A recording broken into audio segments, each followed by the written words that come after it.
Com um veto dos Estados Unidos, o Conselho de Segurança da ONU não conseguiu aprovar hoje a resolução costurada pelo Brasil e que propunha que uma pausa humanitária fosse estabelecida em Gaza para socorrer milhares de civis. O bloqueio aprofunda a crise política e escancara a incapacidade das potências de chegar a um entendimento para frear o ciclo de mortes. O que dizer desta decisão, hein, Tiago? O Brasil está mais uma vez numa atrapalhada internacional. A gente já falou bem no início do ano aqui sobre as falas, com duplo sentido do presidente Lula, aquela decisão de ficar em cima do muro, de não fazer como os Estados Unidos e outros países, de condenar o que tem que ser condenado. E se o Israel, porventura, cometer qualquer crime de guerra, que também seja esclarecido, mas o que não dá é para passar pano para terrorismo. Isso que a gente vai falar melhor agora no nosso comentário. Essa decisão mostra, na verdade, quanto o Brasil está mal representado e a ideologia do partido do presidente de plantão, que tem membros que apoiam o Hamas, alegando que as ações terroristas são resistência, ou quando não relativizam apenas com a palavra extremistas. O embaixador de Israel no Brasil chegou a dizer que o PT perdeu a visão de humanidade. É triste, gente, eu sei. Para a embaixadora dos Estados Unidos na ONU, a Linda Greenfield, o documento do governo brasileiro não tratou de forma suficiente o direito de autodefesa de Tel Aviv, como determina as próprias resoluções da ONU. O embaixador de Israel criticou também as ações que focam nos corredores humanitários, que são causas nobres, a gente sabe, mas não são soluções para se evitar que o Hamas promova um novo massacre.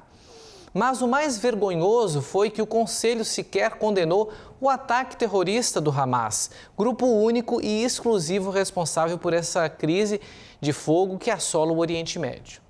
O que mais também nos chama a atenção é que nem a morte de 3 brasileiros, que, diga-se de passagem, foram mortos em uma forma cruel, em uma festa rave, é capaz de sensibilizar as nossas autoridades que a todo momento ficam na briga ideológica. E essa semana a gente teve a confirmação de mais uma morte de uma filha de brasileiros em uma comunidade assolada pelo grupo terrorista.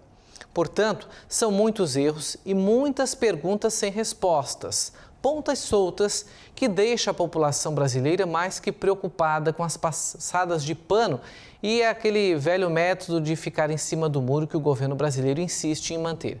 Aliás, o Brasil perde muito com atitudes como essa. Portanto, acho que nesse momento o governo tem que sim tomar posição.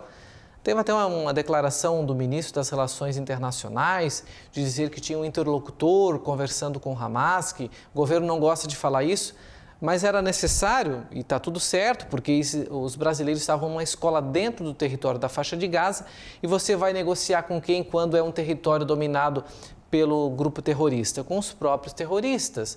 E isso não quer dizer que o governo tem relação com eles, que é necessário sim, mas o que não dá para a gente aceitar é que cria-se um documento, o Brasil que tem esse momento de ser exponencial, e a gente quer paz, eu entendo que o governo está nessa tentativa de querer paz, mas a gente não entende qual é a ideia do governo em não querer condenar aquilo que tem que ser condenável, E nem no documento, como os próprios embaixadores deixaram claro, se expressa esse sentimento de que é contra. Porque a ONU tem resoluções que não pode chamar o Hamas de terrorista, mas se o que eles fizeram não é terrorismo, é o quê? E claro que foi uma tática, porque Israel e o povo palestino estavam prestes a fechar um acordo de paz.